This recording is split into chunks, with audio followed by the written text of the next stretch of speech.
ফিলিপাইনে ৩.৫ শতাধিক যাত্রী নিয়ে ফেরিডুবি, ১৮ মরদেহ উদ্ধার, নিখোঁজ অর্ধশতাধিক, ১৩৮ জন জীবিত উদ্ধার।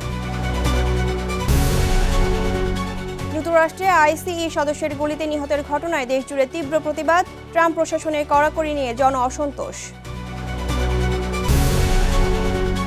এবং তীব্র শীত ও তুষার ঝড়ে বন্ধ নিউ ইয়র্কের সব স্কুল, শিক্ষার্থীদের অনলাইনে শিক্ষা কার্যক্রম চালু।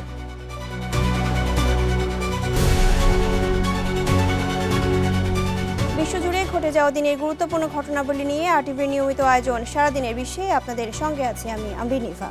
ফিলিপাইনে ফেরিডুবির ঘটনায় নিহত বেড়ে দাঁড়িয়েছে ১৮ জনে। শনিবার স্থানীয় সময় ভোরবেলা দেশটির দক্ষিণাঞ্চলীয় প্রদেশ বাসিলানে এই দুর্ঘটনা ঘটে। এতে নিখোঁজ হয়েছেন আরও অন্তত অর্ধশতাধিক। এছাড়া এখন পর্যন্ত জীবিত অবস্থায় ১৩৮ জনকে উদ্ধার করা হয়েছে। তথ্যটি নিশ্চিত করেছে আন্তর্জাতিক বার্তা সংস্থা আল জাজিরা। জানা যায় ফেরিটিতে ৩৩২ জন যাত্রী ও ২৭ জন ক্রু ছিলেন। এখনও উদ্ধার তৎপরতা চলমান রয়েছে বলে জানায় দেশটির কোস্টগার্ড বাহিনী। তবে দুর্ঘটনার সঠিক কারণ এখনও জানা যায়নি। যুক্তরাষ্ট্রের মিনেসোটা অঙ্গরাজ্যের মিনিয়াপোলিস শহরে আইসিই সদস্যের গুলিতে ৩৭ বছর বয়সী রিনি নিকেল গুড ও অ্যালেক্স প্রেটি নিহত হওয়ার ঘটনায় দেশজুড়ে তীব্র প্রতিবাদ ছড়িয়ে পড়েছে। অভিবাসন আইন প্রয়োগকারী সংস্থা আইসিইর ভূমিকা ও বল প্রয়োগ নিয়ে নতুন করে প্রশ্ন উঠেছে। ঘটনাটিকে কেন্দ্র করে কেন্দ্রীয় সরকার ও অঙ্গরাজ্য প্রশাসনের মধ্যে আইনি ও রাজনৈতিক টানাপোড়েন শুরু হয়েছে। একই সঙ্গে অভিবাসন নীতিতে ট্রাম্প প্রশাসনের কড়াকড়ি নিয়েও বাড়ছে জন অসন্তোষ। বিস্তারিত জানাচ্ছেন আরাফাত ইয়াসের। মিনিয়াপোলিসের একটি ব্যস্ত সড়ক। গাড়ি চালানোর সময় গুলিতে প্রাণ হারান ৩৭ বছর বয়সী রিনি নিকোল গুড। গুলি চালান যুক্তরাষ্ট্রের ইমিগ্রেশন অ্যান্ড কাস্টমস এনফোর্সমেন্ট আইসিইর এক সদস্য। এর কিছুদিন পর আইসের গুলিতেই প্রাণ হারান আরেক যুবক অ্যালেক্স প্রেটি। এই ঘটনার পরই যুক্তরাষ্ট্র জুড়ে শুরু হয় বিক্ষোভ ও ক্ষোভের বিস্ফোরণ। আইসিইর দাবি, আত্মরক্ষায় গুলি চালানো হয়েছিল। তবে স্থানীয় কর্মকর্তারা বলছেন তারা কোনো তাৎক্ষণিক হুমকি ছিলেন না। ঘটনাটি ঘিরে কেন্দ্রীয় সরকারের সঙ্গে মিনেসোটা অঙ্গরাজ্যের রাজনৈতিক দ্বন্দ্ব চরমে ওঠে। আইসিই মোতায়েন বন্ধ চেয়ে রাজ্য সরকার মামলা করেছে ট্রাম্প প্রশাসনের বিরুদ্ধে। ডোনাল্ড ট্রাম্প দ্বিতীয় মেয়াদে ক্ষমতায় ফেরার পর থেকেই আইসিইর তৎপরতা ব্যাপকভাবে বেড়েছে। অভিবাসীদের গণহারে গ্রেপ্তার ও বহিষ্কার তার অন্যতম নির্বাচনী অঙ্গীকার। ২০০২ সালে হোমল্যান্ড সিকিউরিটি বিভাগের অধীনে গঠিত আইসিই বর্তমানে যুক্তরাষ্ট্রের অভিবাসন আইন প্রয়োগের প্রধান বাহিনী। আইন অনুযায়ী আইসিই সদস্যরা অবৈধ অভিবাসী সন্দেহে কাউকে আটক করতে পারেন। তবে প্রাণঘাতী বল প্রয়োগের ক্ষেত্রে কঠোর শর্ত রয়েছে। তবুও সমালোচকদের অভিযোগ, বাস্তবে সেই সীমা বহুবার লঙ্ঘিত হচ্ছে। প্রোপাবলিকার তথ্যে দেখা যায় ট্রাম্প প্রশাসনের প্রথম দফাতেই শতাধিক মার্কিন নাগরিক কারণ ছাড়াই আইসের হাতে আটক হন। ২০২৫ সালের জানুয়ারি থেকে ডিসেম্বরের মধ্যে ৬ লাখের বেশি মানুষকে যুক্তরাষ্ট্র থেকে ফেরত পাঠানো হয়েছে। বর্তমানে প্রায় ৬৫,০০০ মানুষ আইসিইর আটক কেন্দ্রে রয়েছেন। অভিবাসন প্রশ্নে মার্কিন সমাজ গভীরভাবে বিরক্ত। রিনি গুড ও অ্যালেক্স প্রেটির মৃত্যু সেই বিভাজনকে আরও স্পষ্ট করে তুলেছে বলে মনে করছেন বিশ্লেষকরা। আরাফাত ইয়াসার, আরটিভি। যুক্তরাষ্ট্রের কোটি কোটি মানুষের অবসর জীবনের প্রধান ভরসা সোশ্যাল সিকিউরিটি বা সামাজিক নিরাপত্তা কর্মসূচি। তবে সাম্প্রতিক সময়ে এই কর্মসূচির ভবিষ্যৎ নিয়ে বাড়ছে উদ্বেগ। অনেকেই আশঙ্কা করছেন এই কর্মসূচি দেউলিয়া হয়ে যেতে পারে। তবে এখনও আশা রাখছেন অর্থনীতিবিদরা। আরও জানাচ্ছেন ইমতিয়াজ আহমেদ। যুক্তরাষ্ট্রের অবসরপ্রাপ্ত নাগরিক, প্রতিবন্ধী ব্যক্তি এবং স্বল্প আয়ের মানুষের জন্য সোশ্যাল সিকিউরিটি একটি গুরুত্বপূর্ণ সামাজিক নিরাপত্তা কর্মসূচি। এই কর্মসূচির আওতায় প্রতি মাসে কোটি কোটি মানুষ নিয়মিত ভাতা পেয়ে থাকেন, যার প্রধান সুবিধাগুলো হলো মাসিক অবসর ভাতা, প্রতিবন্ধী ভাতা, পরিবার ও উত্তরাধিকার ভাতা, এমনকি চিকিৎসা ক্ষেত্রে নানা সুবিধা। তবে সাম্প্রতিক সময়ে এই কর্মসূচির আর্থিক ভবিষ্যৎ নিয়ে নতুন করে শুরু হয়েছে আলোচনা। এক জরিপে দেখা গেছে প্রায় ৭৪% আমেরিকান মনে করেন তাদের জীবদ্দশায় এই তহবিলের কার্যক্রম বন্ধ হয়ে যেতে পারে। এই আশঙ্কাই আমেরিকানদের অবসর জীবনের নিরাপত্তা নিয়ে উদ্বেগ আরও বাড়িয়ে তুলছে। সরকারি পূর্বাভাস বলছে 2032 সালের শেষ নাগাদ নিঃশেষ হতে পারে অবসর ভাতা তহবিল। যদি কংগ্রেস কোনো সংস্কার না আনে তাহলে সুবিধাভোগীরা গড়ে প্রায় 24% ভাতা কমে যাওয়ার ঝুঁকিতে পড়তে পারেন। তবে অর্থনীতিবিদরা বলছেন সোশ্যাল সিকিউরিটি পুরোপুরি দেউলিয়া হওয়ার পথে নেই, কারণ পেরোল ট্যাক্স থেকে অর্থ নিয়মিত আসতেই থাকবে। অর্থনীতিবিদদের ধারণা, সুবিধা প্রদানের ধরনে হয়তো সময়ের সঙ্গে সঙ্গে ভবিষ্যতে কিছু পরিবর্তন আসতে পারে। ইমতিয়াজ আহমেদ, RTV। তীব্র শীত ও তুষার ঝড়ের কারণে যুক্তরাষ্ট্রের নিউ ইয়র্কে বন্ধ ঘোষণা করা হয়েছে সব স্কুল। তবে নির্ধারিত শিক্ষার্থীদের জন্য অনলাইনে শিক্ষা কার্যক্রম চালু থাকবে। নিউ ইয়র্কের মেয়র জোহরান মামদানি ও স্কুল চ্যান্সেলর জানান, উদ্ভূত পরিস্থিতিতে নেওয়া পদক্ষেপে শিক্ষার্থী, পরিবার ও কর্মীদের নিরাপত্তার বিষয়টিকে অগ্রাধিকার দেওয়া হচ্ছে। একই সঙ্গে এর মাধ্যমে শিক্ষা কার্যক্রম চালিয়ে নেওয়ার 180 দিনের ন্যূনতম শর্তও পূরণ হবে।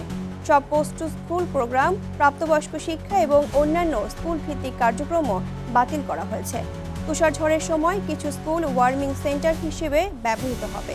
তুষারপাতের ফলে 1100টিরও বেশি স্কুলে অনলাইনে ক্লাস চালু থাকবে। হাই স্কুল ও গ্রেড 6 থেকে 8-এর শিক্ষার্থীদের জন্য পূর্ব নির্ধারিত প্রফেশনাল লার্নিং ডে অনুযায়ী সোমবারের ছুটি বহাল থাকবে। গাজায় শুধু বোমা আর গুলি ব্যবহার করে ইসরায়েলি আগ্রাসন চলছে না। রোগবালাই, নোংরা আর অমানবিক জীবনযাপনের কারণে মারা যাচ্ছে অনেকে। ধ্বংস হয়েছে পানি ও পয় নিষ্কাশন ব্যবস্থা। আবর্জনা আর নোংরা পরিবেশে ছড়িয়ে পড়ছে ভয়াবহ রোগ। গাজার সেই মানবিক বিপর্যয়ের চিত্র তুলে ধরছেন ইমতিয়াজ আহমেদ। ইসরায়েলি হামলায় বারবার ঘরছাড়া হয়ে আজ আবর্জনার স্তূপের পাশে একটি তাঁবুতে বসবাস করছে 64 বছর বয়সী সাদা আবু আমরের পরিবার। 17 বারের বেশি বাস্তুচ্যুত হওয়া এই পরিবারটির জন্য জীবন এখন শুধুই টিকে থাকার লড়াই। দূষিত পানির পাশাপাশি বিপদ বাড়িয়েছে ধ্বংস হয়ে যাওয়া পয় নিষ্কাশন ব্যবস্থাও। ফলে জীবাণুর সংক্রমণ এখানকার নিত্যদিনের সঙ্গী। মশা, ইঁদুর আর নোংরা পানিতে ছড়িয়ে পড়ছে চর্মরোগ, শ্বাসকষ্ট আর মারাত্মক ভাইরাস। এ থেকে রেহাই পাচ্ছে না শিশুরাও। চিকিৎসকরাও বলছেন গাজার স্বাস্থ্য ব্যবস্থা এখন ভয়াবহ সংকটে আছে। মেনিনজাইটিস, হেপাটাইটিস এ, তীব্র গ্যাস্ট্রোএন্টারাইটিস বেড়েছে। হাসপাতালগুলোতে ঔষধ ও যন্ত্রপাতির অভাব আছে। আমাদেরকে 150%-এরও বেশি চাপ নিয়ে চিকিৎসা সেবা দিতে হচ্ছে। গাজা সিটির 85% পানির কূপ ধ্বংস হয়ে গেছে। জমে আছে 7 লাখ টনেরও বেশি বর্জ্য। সংশ্লিষ্টরা বলছেন এই পরিস্থিতিতে স্বাভাবিক সেবা দেয়া অসম্ভব। যুদ্ধের বোমা থামলেও গাজায় নোংরা আর রোগের এই যুদ্ধ এখনো থামেনি। গাজাবাসীর সামনে একটাই প্রশ্ন, এই অমানবিক বাস্তবতায় কতদিন টিকে থাকতে পারবেন তারা? ইমতিয়াজ আহমেদ, RTV। গাজা ও মিশরের মধ্যকার রাফা ক্রসিং সীমিত আকারে খুলে দেওয়ার অনুমতি দিতে রাজি হয়েছে ইসরায়েল। তবে ইসরায়েল বলেছে, ফিলিস্তিনি ভূখণ্ডে থাকা শেষ জিম্মির দেহাবশেষ উদ্ধারের পর এই সিদ্ধান্ত কার্যকর করা হবে। তথ্যটি নিশ্চিত করেছে আন্তর্জাতিক বার্তা সংস্থা আল জাজিরা। জানা যায়, সম্প্রতি জেরুজালেম সফরে গিয়েছিলেন যুক্তরাষ্ট্রের প্রতিনিধিরা। সেখানে ইসরায়েলি কর্মকর্তাদের সঙ্গে বৈঠকে তারা রাফা সীমান্ত ক্রসিং আবার খুলে দেওয়ার চাপ দিয়েছেন। 2 বছরের বেশি সময় ধরে চলা যুদ্ধে বিধ্বস্ত গাজার বাসিন্দারা এখন অত্যাবশ্যক চিকিৎসা সরঞ্জাম, খাদ্য ও অন্যান্য জিনিসপত্রের সরবরাহের জন্য ত্রাণের উপর পুরোপুরি নির্ভর করছেন। বিশ্ব অর্থনীতিতে অনিশ্চয়তার ছায়া যত ঘন হচ্ছে, নিরাপদ বিনিয়োগ হিসেবে ততই উজ্জ্বল হচ্ছে স্বর্ণ। ইতিহাসে প্রথমবারের মতো আউন্স প্রতি $5,000 ঘর পেরিয়েছে স্বর্ণের দাম। যুক্তরাষ্ট্রের রাজনৈতিক সিদ্ধান্ত, ভূ-রাজনৈতিক উত্তেজনা এবং বৈশ্বিক বাজারের অস্থিরতায় স্বর্ণের এই নজিরবিহীন উত্থান বিনিয়োগকারীদের জন্য কী বার্তা দিচ্ছে, জানাচ্ছেন ইমতিয়াজ আহমেদ। 2025 সালে বিশ্ববাজারে স্বর্ণের দাম আউন্স প্রতি 17%-এরও বেশি বেড়েছে। ধারণা করা হচ্ছে, এমন বাস্তবতায় 2026 সালে স্বর্ণের দাম আউন্স প্রতি $5,000 ছাড়িয়ে যাবে। বিভিন্ন সংস্থা যে পূর্বাভাস দিয়েছিল তা যে বছরের প্রথম মাসেই সত্যি হবে তা হয়তো অনেকেই ভাবেনি। মার্কিন প্রেসিডেন্ট ডোনাল্ড ট্রাম্প যেভাবে বিশ্ব ব্যবস্থাকে অনিশ্চয়তার মধ্যে ফেলছেন, তাতে বছরের শুরুতেই স্বর্ণের দাম আউন্স প্রতি $5,000 ছাড়িয়ে গেছে। ইতিহাসে এই প্রথম স্বর্ণের দাম আউন্স প্রতি $5,000 ছাড়ালো। গ্রিনল্যান্ড ইস্যুতে যুক্তরাষ্ট্র ও নেটোর মধ্যে টানাপোড়েনে আর্থিক ও ভূ রাজনৈতিক অনিশ্চয়তা নিয়েও উদ্বেগ জোরালো হয়েছে। এমন প্রেক্ষাপটেই স্বর্ণের দাম আউন্স প্রতি $5,000 ছাড়িয়েছে। এদিকে মার্কিন প্রেসিডেন্ট ডোনাল্ড ট্রাম্পের বাণিজ্য নীতিও স্বর্ণের বাজারের দুশ্চিন্তা বাড়িয়েছে। গত শনিবার ট্রাম্প হুঁশিয়ারি দেন, কানাডা যদি চীনের সঙ্গে বাণিজ্য চুক্তি বাস্তবায়ন করে তাহলে দেশটির উপর 100% শুল্ক আরোপ করা হবে।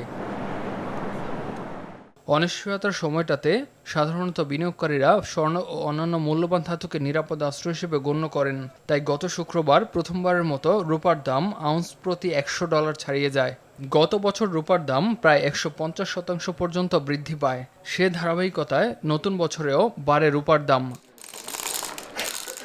স্বাভাবিকের তুলনায় বেশি মূল্যস্ফীতি, দুর্বল মার্কিন ডলার, বিশ্বের বিভিন্ন কেন্দ্রীয় ব্যাংকের স্বর্ণ কিনে নেওয়া এবং চলতি বছর যুক্তরাষ্ট্রের কেন্দ্রীয় ব্যাংক ফেডারেল রিজার্ভ আরও সুদের হার কমাতে পারে এমন প্রত্যাশা সহ আরও বেশ কয়েকটি কারণেও মূল্যবান এ ধাতুর চাহিদা বেড়েছে।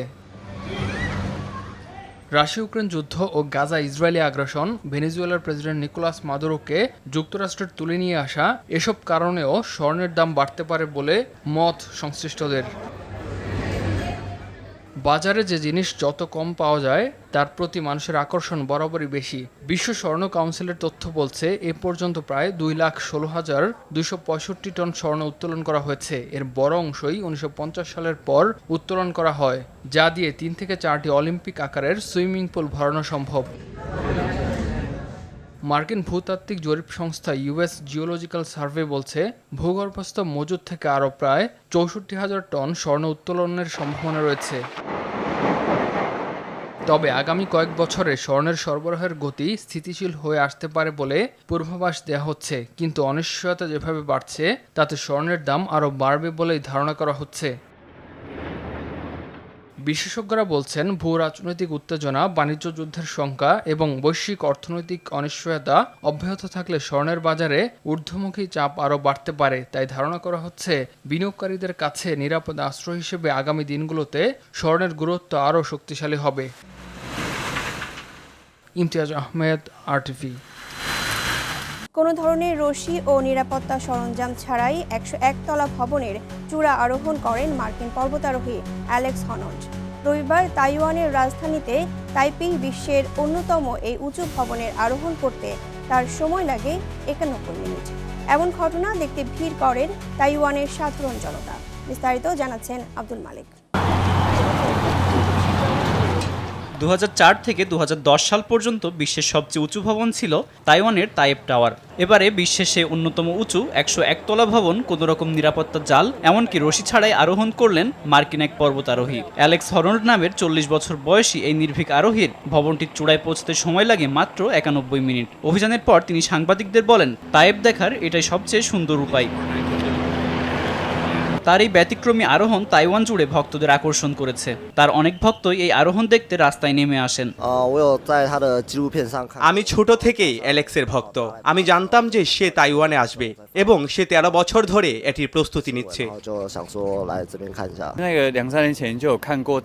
আমি ঘটনাক্রমে জানতে পারি তিনি তাইপ টাওয়ার আরোহণ করতে আসছেন, তাই আমি তাকে দেখার জন্য এখানে এসেছি। স্থানীয় প্রশাসনের পূর্ণ সহায়তা ও অনুমতি নিয়ে এবং কোনো রকম সুরক্ষা সরঞ্জাম ছাড়াই আরোহণটি সম্পন্ন করেন অ্যালেক্স। 508 মিটার উচ্চতার তাইপের এই ভবনটি দুবাইয়ের বুর্জ খলিফা নির্মাণ হওয়ার আগ পর্যন্ত ছিল বিশ্বের সবচেয়ে উঁচু ভবন। আব্দুল মালেক, RTV। আর এরই সাথে শেষ করছি সারাদিনের বিশ্ব। RTVর সাথে সংযুক্ত থাকুন, মতামত জানান RTVর সামাজিক যোগাযোগ মাধ্যমগুলোতে।